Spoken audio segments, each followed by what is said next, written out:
going on, ladies and gentlemen? Welcome to another episode of Noodle Time. This is episode 158 with your host, Mark Segovia, alongside my co-host, Andres. What's going on, Andres? Sorry, pretty good. Happy to be here with you once again. Man, a lot to talk about Dynamo-wise. A lot of good stuff for a change, which is nice. But yeah, man, looking forward to it. For sure, man. Obviously, I wasn't here last week, but my guy Andres and OSG held it down real well for you guys last week. A lot of good things came about. Obviously, from the Portland game, a home win, which is a rarity. A win overall, which is good as well. My guy Ponce continues to score, so a lot of good things to talk about. My guy here, very, very excited for the show today. Usually we see him on a little bit of an upset mood, but today he's full of cheer and joy. So hopefully we can keep it going, for more than just 1 week. But with that being said, guys, Andres, a home win versus Portland Timbers, a team that obviously is in their, they're fighting for seeding. They're already in the playoffs. They're just obviously fighting for seeding. A game that the Dynamo needed more, obviously way more than the Timbers, and for them to come out on the road. I mean, not on the road. It feels on the road, at home, to win 1-0 against the Portland Timbers team. I mean, obviously, I have to give him a round of applause. Ezekiel Ponce with the lone goal right before halftime. Nice little header off of the free kick from McGlynn, from the corner kick. I'm sorry. So obviously you can see, man, when he gets service, he'll make it happen. And unfortunately, it seems to only be happening on these corner kicks and free kicks and stuff like that. We need more service to him on open play. But I mean, right now, for this time period, we'll take him as it comes. Your thoughts on the game? Obviously, who you think the MVP of the game is, and just your thoughts overall. How do you feel? How are you feeling about the Dynamo's chances? Maybe creeping up here. With the season, only 3 games left in the season. There's a lot to say, but I wanted to highlight a couple things heading into this game in particular. First of all, to the people that actually care about Copa Tejas, and Copa Tejas is slowly building up to be a team competition. We're taking it home for the first time ever. So kudos to the Dynamo. We did better than FC Dallas and Austin, so that's good. If you have actually watched the latest Foxtrot game day for the Dynamo, check it out. We do have some footage from the tailgate. OSG and I were attended. It was a blast as always, and just check it out if you haven't already. Of course, the last home game is going to be in a couple weeks from now, so check out the tailgate. Go to that game; it's going to be good.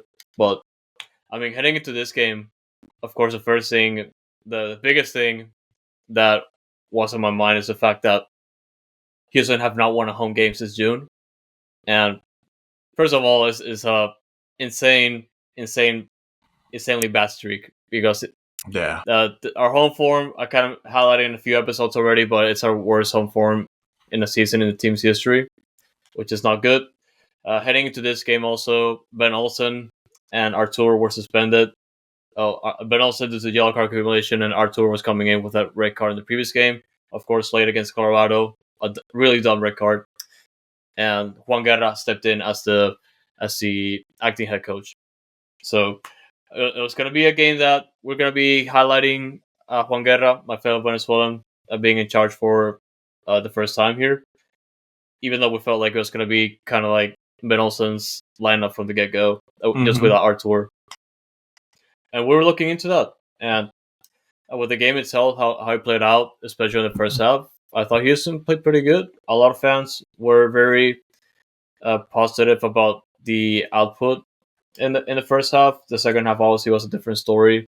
But honestly, if you talk to OSG and I during the game as it was going, we were left with a pretty good, you could say, like a pretty positive experience for the most part, because there were definitely things here and there during the game that were like, Dynamo, here it comes. Here it comes. Second half. 3 posts. I don't know how it's gonna go, but yeah. like overall, the win's a win, and we can definitely expand a little bit more to the game if you want. Any thoughts on the debut for Diade? Diadia Samaseku, he came in very late into the game. I feel like it was like unfair to give him an assessment because he didn't see like a lot of minutes. Yeah. So I'm definitely glad he made his debut, and I'm definitely glad to have him here.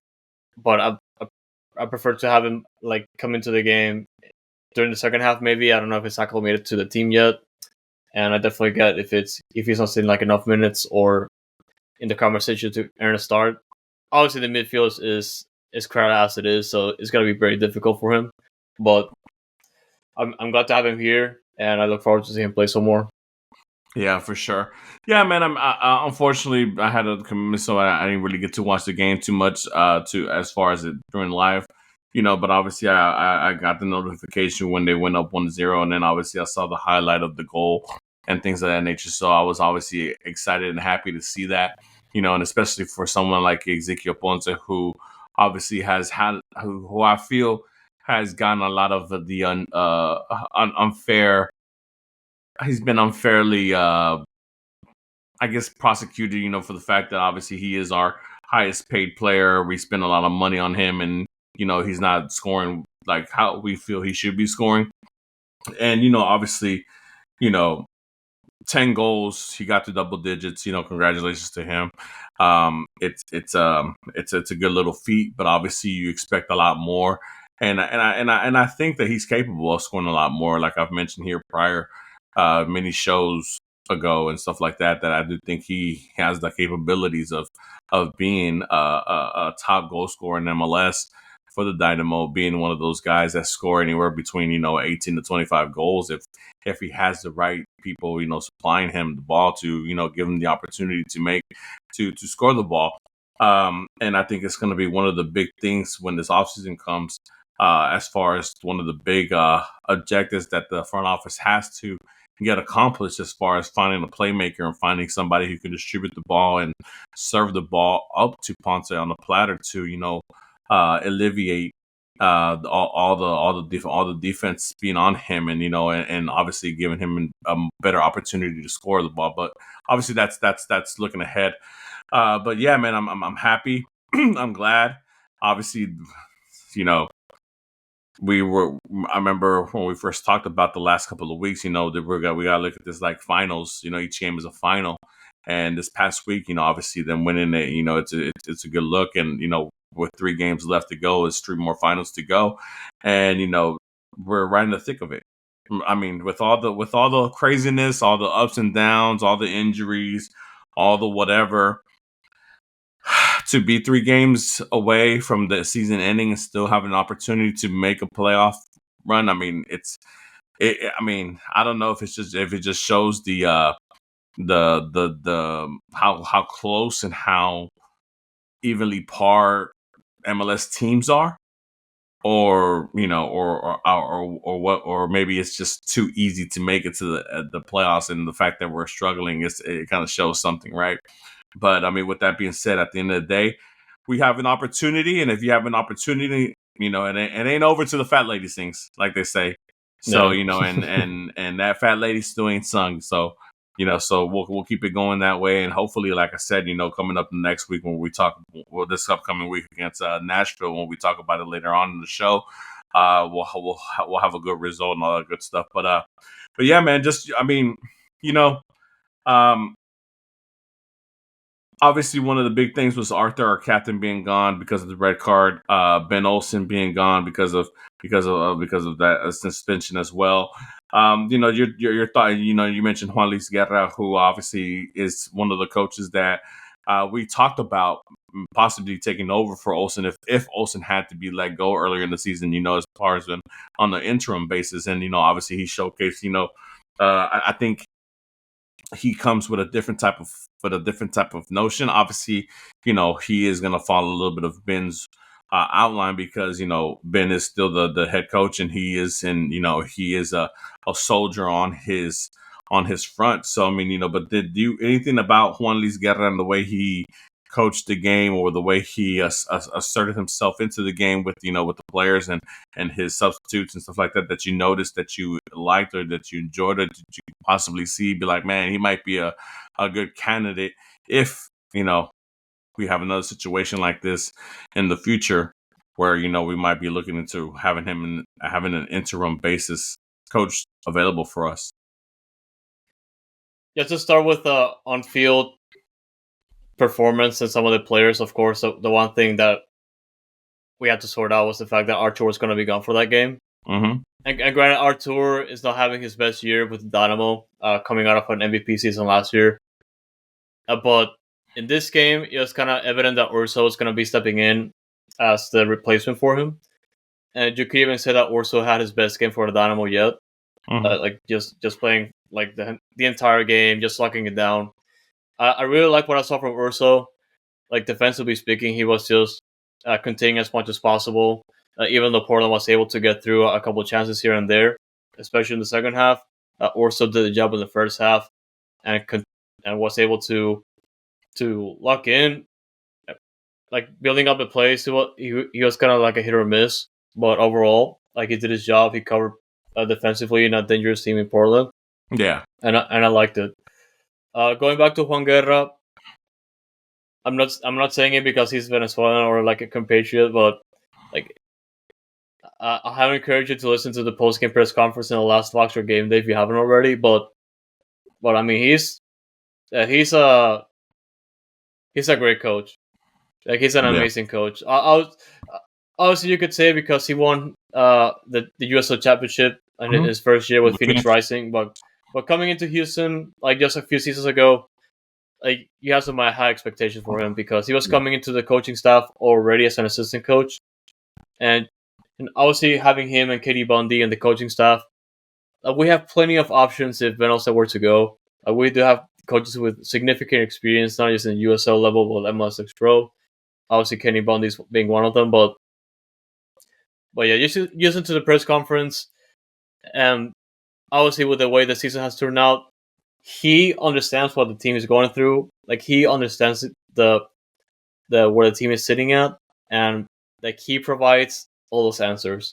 And you compare the press conferences between Venosa and Juan Guerra. Like, Juan Guerra speaks softly. Like, he's just very honest about things. How he understands the situation that they're at and what they have to do. And obviously, you could say it to my face because I've been very negative about how the season has turned out for Houston. I've been blasting the team, but here, they understand what the situation is. They understand what they have to do. At the end of the day, the season did not turn out to be what I was hoping for. For sure, they still have a chance of playoffs, which obviously they could have done a better job at doing this year. But at the same time, they're working towards a goal of getting back to the playoffs, and they're gonna do it by any means necessary. And the way that Juan spoke about it in the press conference, as well as answering everybody's questions and his thoughts on the game, it was pretty good. And yeah, I'm definitely 100% Juan Guerra as a head coach if the opportunity arises in the future. So I'm looking forward to it if that happens. Yeah, I think he's one of those young coaches that are one to look forward to in the future, whether it be an opportunity here in Houston or somewhere else.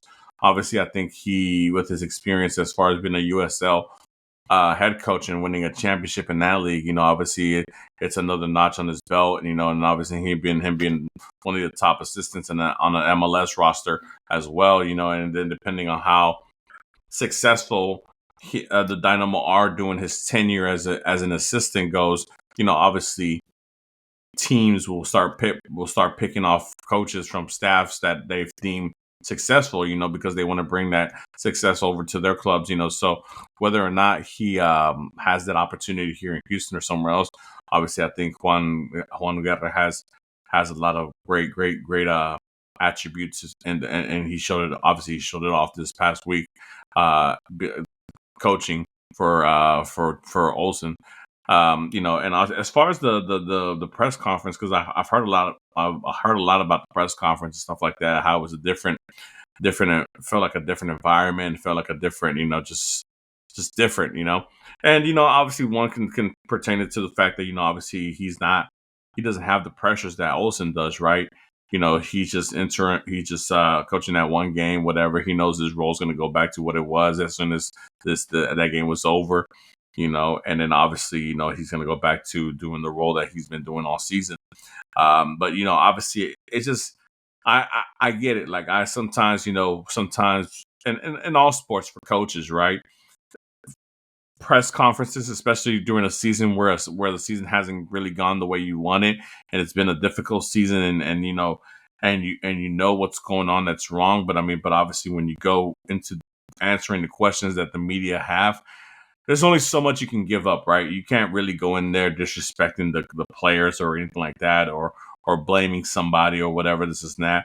No matter how much you can realistically tell that somebody's fault, you as a coach, you're the general. You can't just throw soldiers underneath the bus like that, right? And I get it, but I think there's a different approach as far as being not being so, I guess, unappealing, because at the end of the day, these journalists or podcasters or whoever's sitting there in that meeting room, are there because they want to know about the club. The fans want to know what's going on. They want a little bit of an inside scoop, and the fans pay money. They pay money to go sit in the stadium during these hot ass summer days, and unfortunately for this season, watch this sorry brand of football that we've been given this season. And they have questions and they want to know, and that's why people there are asking these kind of questions. And like I said, I don't expect you to give us the full laid out detailed answer, but at least have the common decency and respect to to answer the question in a respectable manner, where you're not just like brushing the person who's asking the question off. So that's obviously that's always a good look when a coach or a manager can approach those press conferences and be on even keel with the reporters and be respectful towards each other, because at the end of the day, we're all there trying to do a job, find answers to what's going on with the club and stuff like that. So, but with that being said, obviously these next couple of weeks, it's going to be a lot of scoreboard watching. Yeah, it's crazy how, and I was looking ahead, as far as like obviously the games coming up this week and in the next 2 weeks, obviously, and it's crazy how many games that the teams basically there's five teams with 3 spots open and the Western Conference as far as points goes, right? And it's crazy how many games those five teams play against each other in, to really, really, really, like, obviously they're playing other clubs in the Western Conference, but like I said, these clubs are points separated from each other. FC Dallas and who's in that 9th spot right now is only 1 point ahead of the Dynamo, but they do have a game in hand. Sorry, let me look at this table real quick. I do have some of the info, and I can definitely help you go through it when you look at your stuff. But basically, just to give you like the outlook into the playoff picture, at least for the Western Conference, there's only 5 playoff spots available. 3 of those are essentially the ones that directly qualify to the next stage of the playoffs without having to do the play-in, because the play-in gives us 2 more spots, which in total will be 5. But realistically speaking, for the Dynamo, that's what I meant.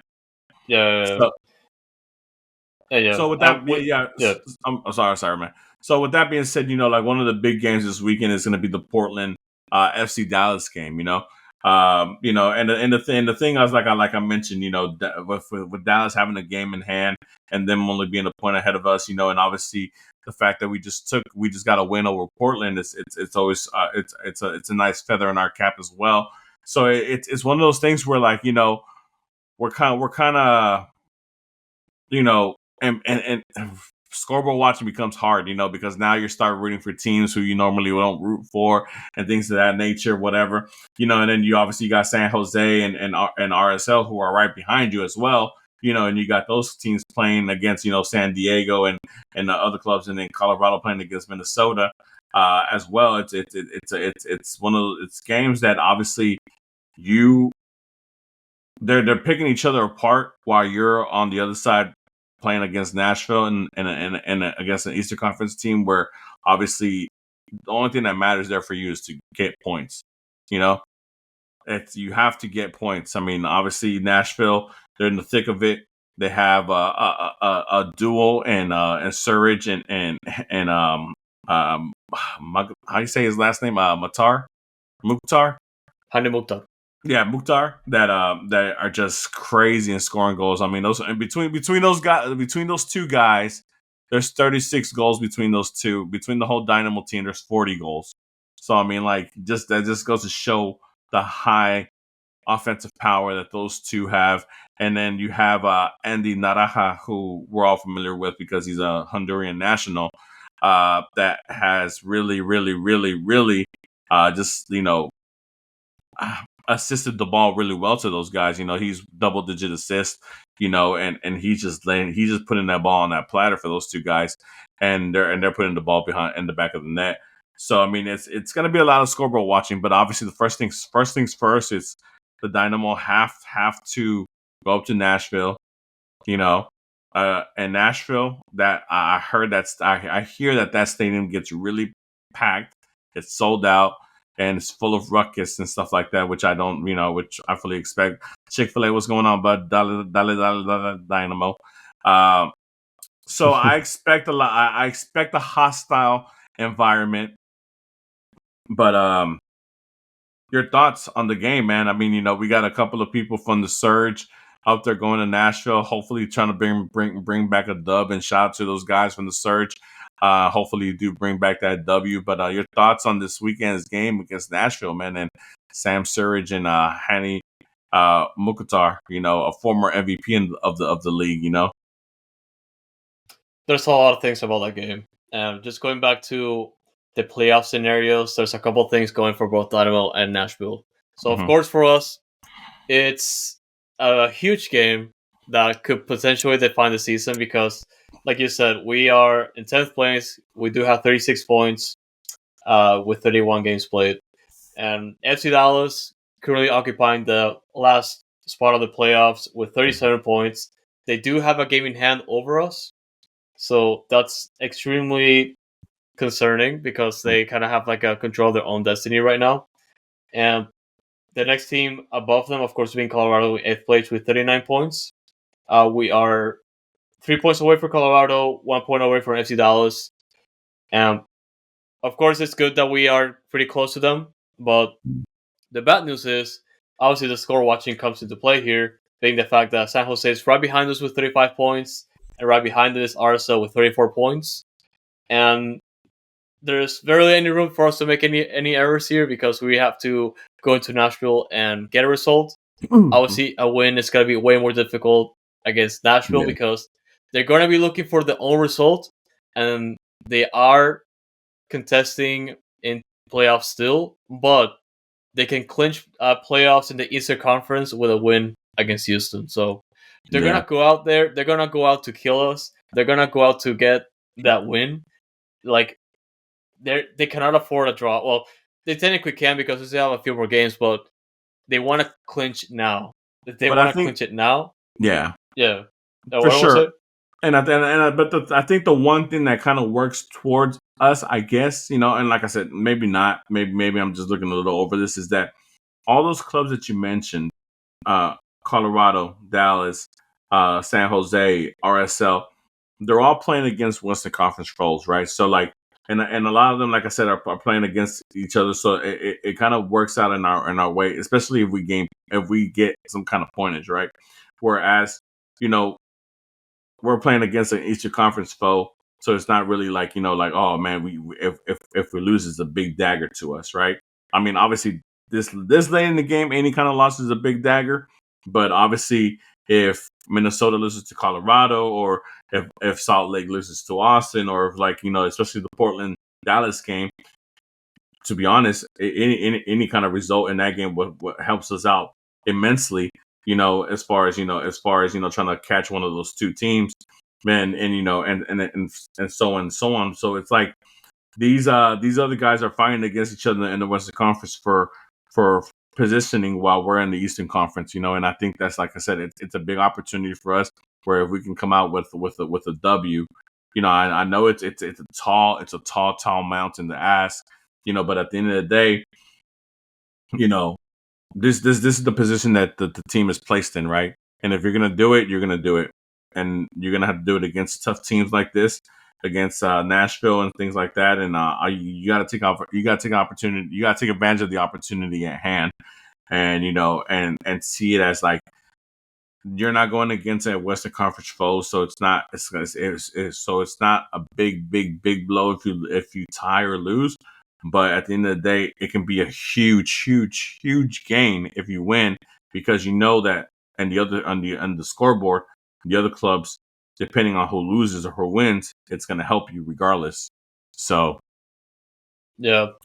And going back to the game, it's going to be insanely difficult to get a result here. And we're looking at some of two of the most exciting offensive players in the league. Mm-hmm. One of them right now being red hot Sam Surridge, a third in the league in goals right now.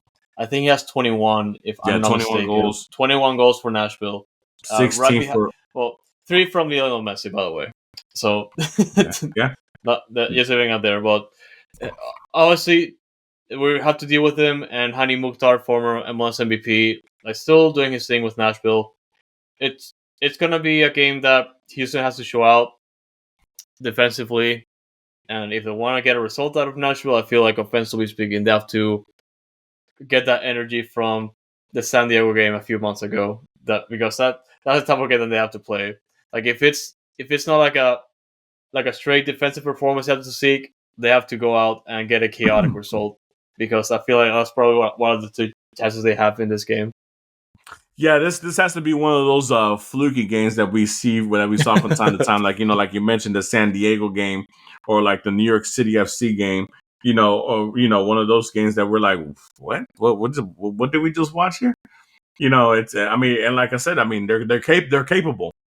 Excuse me, they're capable, and we know they're capable. So can they do it one more time? Against this tough Nashville team? Because if they're able to, I'm not trying to oversee and disrespect the last two teams that we're playing against, but teams that are a little bit more not pot committed, because you got Sporting Kansas City, who is probably not going to make the playoffs, and they're probably going to just be looking to play the role of spoiler. And I think and I don't remember who the last team we play is. Sporting KC. Sporting KC. No. They're disqualified. Yeah. And I'm sorry, Jesus, this thing. And San Diego. San Diego. Yeah, San Diego. So obviously we still have one really difficult opponent, and one in Sporting Kansas City, who obviously we have a rivalry with those guys, and they would love nothing more than to ruin it for us if they possibly can. But but like I said, 3 finals. When you go into finals, you're playing the best possible opponent. And with Nashville, you're playing against guys who know how to put the ball in the back of the net, and they've done it very frequently, and they're ready to. Like you said, they're fighting for their own positioning in the Eastern Conference, and they want to make sure that they give themselves the best opportunity to compete in the Eastern Conference, because that Eastern Conference is very tough with obviously with teams like Philadelphia and Miami and Cincinnati and all that good stuff. But they're not. They look to be away from the play-in spots, but like I said, you never know. But but right now they sit on 7th, so they're not a home team. But with the win, look, they're only 5 points away from Miami at this time. But obviously Miami has all those games in hand. But let's say Charlotte, they're only 3 points away from Charlotte. And like I said, they're playing for their own positioning as well. They want to have home. They want to take advantage of the home field advantage that they have at that stadium. So they're looking forward to making sure that they can pounce on a weaker team like the Dynamo and make sure that they secure the W at home and, give themselves a better opportunity in the Eastern Conference. So we'll see. We'll see what happens, man. It's a tough situation, but it is what it is. What can we say? I'm gonna have to ask you, man, your thoughts and then obviously your prediction for the game. Man, it's gonna be an intense game. I don't know if it's gonna be fluky or not. It's definitely, it could be one. It could also be the game that Nashville brings in their A game out and beat us. But the optimistic side of me, the optimistic side that is Dynamo forever, never say die kind of thing. I do have like a 2-2 scoreline only because I feel like it's gonna turn out to be a little bit chaotic.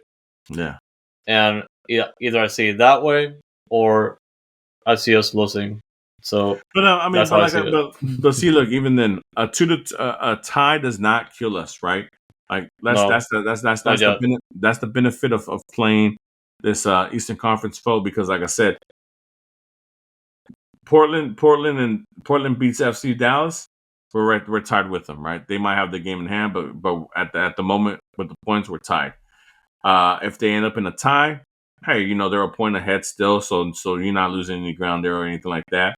Like I said, and like I said, I mean the thing that like obviously you're expecting San Diego to beat up on San Jose, and you're expecting Minnesota to beat up on Colorado. So I mean, you never know what can happen with those situations. I mean, it's a lot of scoreboard watching, a lot of hoping, but at the end of the day, that's when you get to this part of the season and you're in the midst of trying to fight for one of the last spots available for playoffs. That's what we're gonna have to end up doing, and we're gonna have to we have to get some help from other games as well to make this happen. So at the end of the day, I think if at the very least they can collect a point, like you feel like they can, then I think it's a great outcome for them. Now obviously it makes it a lot more difficult as far as the San Diego and the Sporting Kansas City games basically turn out to be must wins. But obviously you come to that bridge when you come to it. The thing is prolonging it and making sure you still have an opportunity when next week still comes out. But the worst case scenario here can be if you lose the match and then let's say Frisco wins, and then they get ahead even further as far as the points go with them having the game in hand. That's what you don't want. That's the worst case scenario. That's not what you want. So as long as you can prolong it and let next week mean something for us, then then obviously we can take that. We'll take that into hand, and we'll take whatever result gets us to next week to make it a meaningful game. So you think it's going to be a 2-2 tie? Yes. Who scores? I'm going to say Ponce, and I'm going to say Lawrence Enali. Man, Enali needs to score a goal, I feel. He needs to score. He almost got... I think you saw the highlight, but he almost got an insane goal against Portland, early in the first half. That was going to be insane. Yeah. But I feel like he's one of those players that he needs to put that ball in the back of the net. I think just to bring him more confidence and stuff like that. And to be honest, if somehow the Dynamo do manage to make the playoffs, we need more offensive power, So Enali is one of those players that I really, really need to see put the ball in the back of the net. And then obviously Ponce, man. I'm like I mentioned earlier in the show, I'm so happy to see him scoring. Might be a little too late. Might be a tad little bit too late, depending on how the season outcome comes out. But at the end of the day, man, put the ball in the back of the net. That's all we ask from you. So, yep. Man, I don't know, man. I feel. I know, right? It's weird. Yeah, I can see this be so disastrous. It's not even funny. Yep. But a part of me feels like, man, look, we got Shevchenko back. He played the full 90 against Timber. That Eric, he played the full 90. He's back. Hopefully, We're gonna have Arthur back. Obviously we mentioned it hasn't been his best season, but we know what kind of player Arthur can be. I think like I said, the whole team is understanding of what's needed and what's at stake. So I think that they're gonna go out there and represent and give it their all. And if I feel that they're gonna give it their all, I think this is gonna be one of those surprise, like, oh, what the hell? What kind of, like, oh, where's this Dynamo team been all year? Yeah, like it's obviously like I said earlier, we've been spending almost the entire year complaining about how the season has turned out and the things that could have been much better to just avoid being in this situation. Because look, we can also say how the playoffs are formatted, that the fact that we still have a chance is kind of silly. Because if you saw us play the entire year, it kind of feels like we shouldn't be here. Nah. But the reality is that this is how the league is formed. This is how the competition is set. Yeah,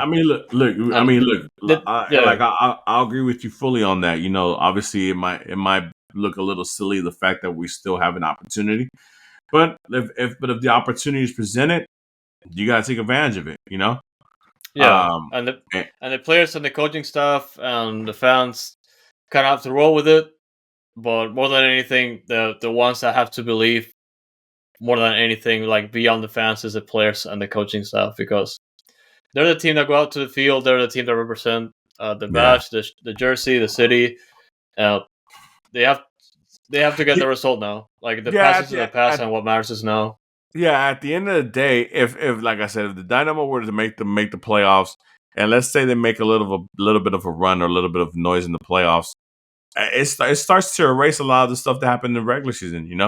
So we'll see what happens. But let's see. I want to be optimistic because I want to have a fun show next show, because I want to make sure that we're already crossing the T's and dotting the I's. I want to make sure that that fat lady's still quiet. So I'm gonna say 3-1 Dynamo. I know it sounds crazy.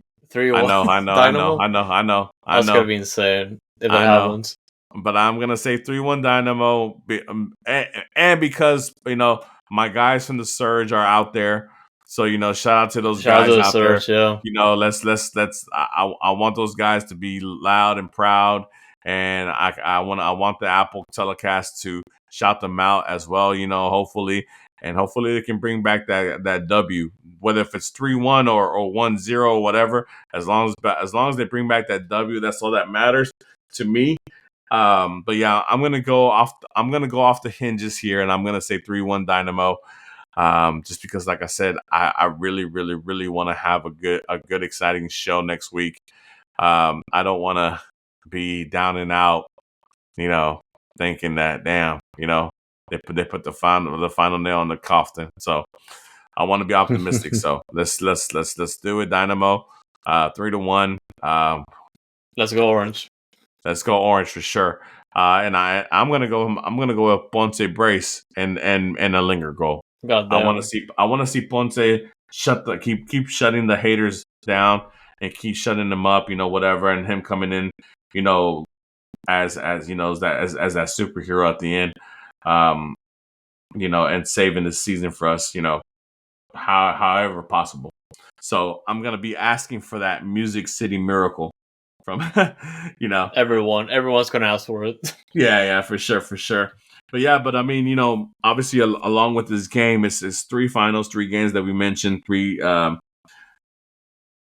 I know I've asked you every time I've been on the show, man, just percentage wise, how do you feel about the Dynamo's chances to make the playoffs? And and obviously the last couple of times I haven't been on, but I think that if I recall correctly, the last time when I spoke to you and I asked you, you were around like 6.5%, and I think that was before the Colorado loss and before the Portland win. So, has it gone up since then? I mean, only slightly, because I'm on big hopium right now.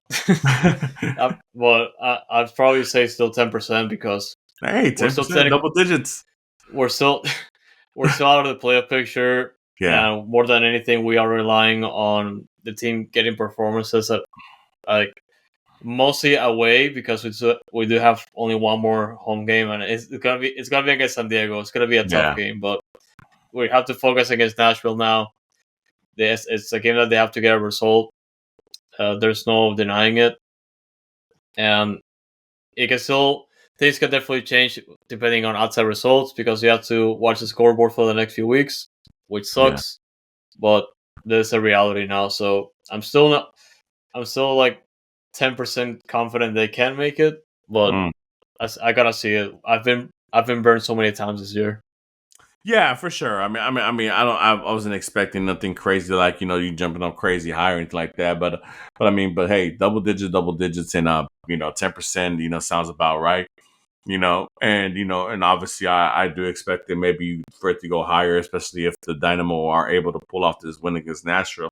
But like I said, obviously, hey, Dynamo could win in Nashville, but like I said, maybe the games that we need to go in our favor don't go in our favor on the scoreboard, and that's the way we end up being eliminated, because we're relying on other teams' results to get us through, and that's the unfortunate thing about putting ourselves in the hole that we're in right now.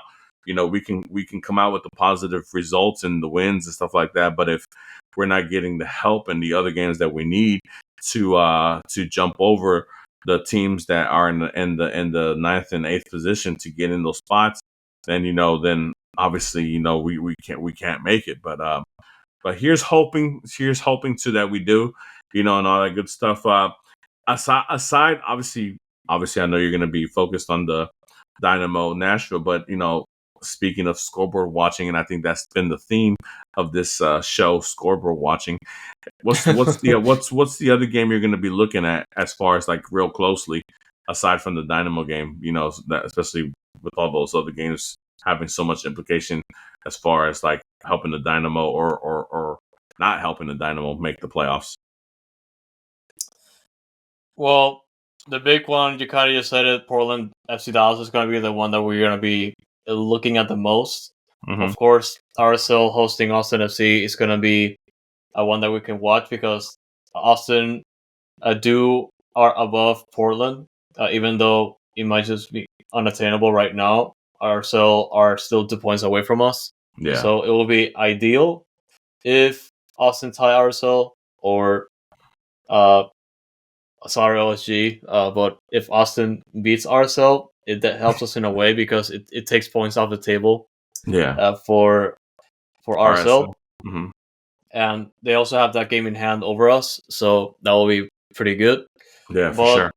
But yeah, that one, and you kind of just mentioned it as well. San Diego hosting San Jose Earthquakes. Obviously, there's no way we'll carry San Diego at this point, but if San Diego beats San Jose, it will be a massive help for us. Yeah, it pushes them back.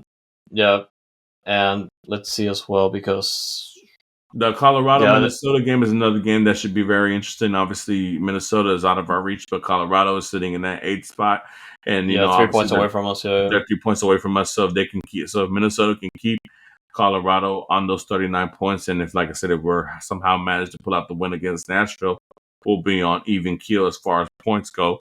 So that'll be a good game to watch. And Minnesota, like I said, Minnesota has a lot to play for as well as far as seeding goes, and them wanting to be a host a playoff round as well. So like I said, it's gonna be a lot of flipping around on the Apple TV app this weekend. Obviously, because it's just what it is. I mean, you want to make sure that obviously that the Dynamo are doing what they need to do, but that the other matches are going the way that you want it to go. Do you expect every match to go the way you want it to go? No, but at least you hope that you have enough of them to go your way to help propel you into one of those spots. But like I said, all that means nothing if the Dynamo can't find a way to get a point, at least from Nashville. So I don't know, man. It's tough. It's tough. Like you feel helpless. You feel kind of helpless on this quest, because there was at a certain point, like I said, like think about it, the Colorado game, the one that they lost in the last minute 2-1.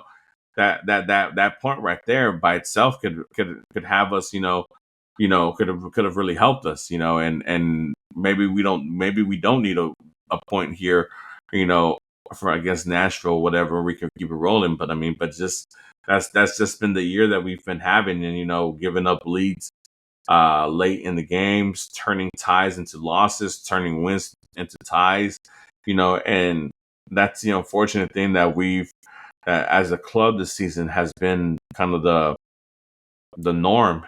And then you throw on top of the fact that we can't defend home for nothing. You threw it out earlier. I mean, the first win since when? June. Yep. That's crazy, man. That's unheard of. That's 3 months. Yep. All the way September. Yeah, man. That's 3 months, man. Without a home win, like that's crazy to me. And like I said, even with all that being said, still an opportunity to do something. Is there anything else that you want to mention that before that I've forgotten to mention, or anything else that you want to throw out there? Also, you know what? Before I give you that, you did mention Copa Tejas earlier in the show. Well, obviously, shout out to the Dynamo for winning that for the first time ever in club history. Shout out to the supporter groups, because obviously it's a supporter group led trophy that has been created by those guys. And shout out to the representatives of the supporter groups that were on the pitch for the game to collect that trophy for the Dynamo. So shout out to those guys. Yeah, honestly, the last thing I can say is, first of all, shout out to Copa Tejas again. Like, the guys from the Copa Tejas, the guys that organize it independently. Mm-hmm. Like, they travel in between games for not just Houston, but in between Dallas and Austin, which massive shouts to them whenever those two teams play each other. The other thing I wanted to say is that it's funny how the year has been turning out for all three teams, because the Dynamo are not the ones also fighting for a playoff spot, because the Dash and those are also fighting for playoff spots. They are still out of the playoff picture, but they still have a mathematical chance of qualifying. Yeah. Obviously, if you want to check out that dispatch for a conversation like between OSG and I about our chances and what needs to happen this week, and you can check out our latest episode this week. But man, those is the team that are in real trouble heading into the last week of the season, because they just played their second to last game this past weekend, which they won against Portland Timbers 2, and they have to wait now 2 weeks to not just find out the other results, but also play their last game of the season. Oh wow! Because they have to travel to Tacoma Defiance to play their last game for Decision Day in the MLS Pro, and they are currently 2 points away from the playoff line. But depending on the results from the outside games this week and next week, it can affect things. And more than anything, what needs to happen is that the Dynamo will need to get a win more than anything, because if it happens to go to a shootout and a shootout win with 2 points, I don't think it's feasible. But then again, it depends on what happen the results this weekend and next week when the Dynamo when those play. So, man, it's insane. Like, all three teams battling for a playoff spot right now. Score watching everywhere. Like, all the anxiety is insane. If you follow all three teams, yeah. No, for sure. And shout out to OSG, and obviously to you and all the other guys, for following the Dash and Dino Dose and being at those stadiums and stuff like that, and checking out those games live and following everything that's going on with those clubs respectfully. Question, I guess for people like who don't follow the Dash that quit. This would be, if the Dash make it, this would be their first time ever making the playoffs, right? It will be the second time. Okay. Because they qualified a couple seasons ago for the first time ever, but it will be big because for sure. It's a first year for Fabrizio Contral, the new head coach, and the new front office led by Angela Hughes Mangano, which is essentially just the GM for the Dash. And it's a project what they're going through this year, and they've been missing on a couple players here and there, but it took them a little bit to get into the groove of things, and they've been performing very well. How many games left for the ladies? I believe they have 5 remaining. Yes, 5 remaining. They have 3 road games and 2 home games left. Yeah. And the next home game is going to be next week. So if you want to check it out, the Dash, cheapest sports ticket in the city, man. I highly encourage you checking it out if you haven't already. If for anyone watching or listening, and yeah, just root for the Dash. There are going to be some massive games coming up. The last home game of the season is going to be a few weeks away still, but it's going to be against Kansas City Current, the team that just clinched the NWSL Shield. It's kind of like the support shield in MLS, but yeah, I saw that. I saw that trophy. Yeah. Man. It's a nice looking shield. No, yeah, it's pretty good. We do have some sort of rivalry going on with Kansas City Current, kind of like what we did with Sporting KC. So it's gonna be a big game. So go to the last 2 home games for the Dash. Get those tickets right now. They're extremely cheap. It's a good experience, especially for the family. So check it out. Support the ladies. Yep. Andres, I guess if there's nothing else, I mean, let everybody know where they can find us. Yeah, man, of course. First of all, shout out to everyone that has been tuning out to our live stream on Foxtrot TV on YouTube every Thursday at 8 p.m. Shout out to Chick-fil-A Football Club. And I love the name. I don't know why. But shout out to that person and everyone that's been tuning in. We appreciate you. As always, make sure you are subscribed to our YouTube channel, liking our videos, leaving us some comments. It helps with the algorithm, and we appreciate the feedback as always. And wherever you're watching as well, we do have a channel on Goals TV, goals.tv/@dynamicfoxtrot. It's a cool platform. If you haven't checked it out already, you also get to find other creators around the soccer space in North American soccer like we do. So check it out if you haven't already. And also wherever you are listening on your podcast platform, just look up Noodle Time. We're going to be there. We're going to be posting over content when it comes to Noodle Time, Dash Dispatch, Foxtrot Game Days, which we posted 2 episodes already this week. So for Dash and Dynamo. So check those out if you haven't already. Also on YouTube, so you can watch us on video form. And our weekly newsletter, Fox in the Box and Dash Dispatch, are available on Substack. We do have those links to all of our everything that we put out on social media and also on our YouTube channel, which is in the description of our profile. And of course, social media, Dynamic Foxtrot is going to be your handle for Instagram, Twitter, Blue Sky, and also Noodle Tiempo. We do have that separate handle on Twitter. Now it's called X. So make sure you're following those to stay tuned when it comes to everything Dynamo, Dash, and those related. And yeah, and one more thing, obviously, with one more time, thank you guys for your continued support, as always. And the giveaway coming up for the Albert Feliz bobblehead that I promised earlier, it's coming. I promise. It's not a joke. I'm going to do it very soon. And the answer to the question is Rashid Olabiji. So stay tuned to the instructions. That's going to be the password to the giveaway to win the Albert Feliz bobblehead. So you'll see the instructions on Dynamic Foxtrot. So stay tuned. Yeah, keep a lookout for that, guys. It's mint condition Albert Feliz bobblehead, never been opened, still fully sealed, all that good stuff. So remembrance of our great Honduran Panterita from past. There you go. From past. It's inside this box. There you go. Beautiful. Box. Beautiful. Yeah. Well, with that being said, guys, obviously, like I said, like Andres mentioned, prior. There's mine, but there's one inside this box, but this is mine. There you go. There you go. Make it bobble. Like Andres mentioned, thank you for the support, guys. As always, we appreciate the love and support and all that good stuff. Guys, I think we're trying to make a end of the year push. Hopefully, the end of the year doesn't come sooner, and it comes and it prolongs a little bit with a little bit of a playoff action. We'll see. Hopefully, depending on how the Dynamo go, but either Dynamo Dash or Dynamo Dos or whatever, will be here. But we're trying to make a little late push to 350 subscribers. And if obviously we can make that happen, guys, we want to we want to do a big giveaway for that as well, and if we're able to get to that, I will make sure that the giveaway is something very, very juicy. But with that being said, guys, again, 3 games to go, 3 finals for the Dynamo. 3 finals.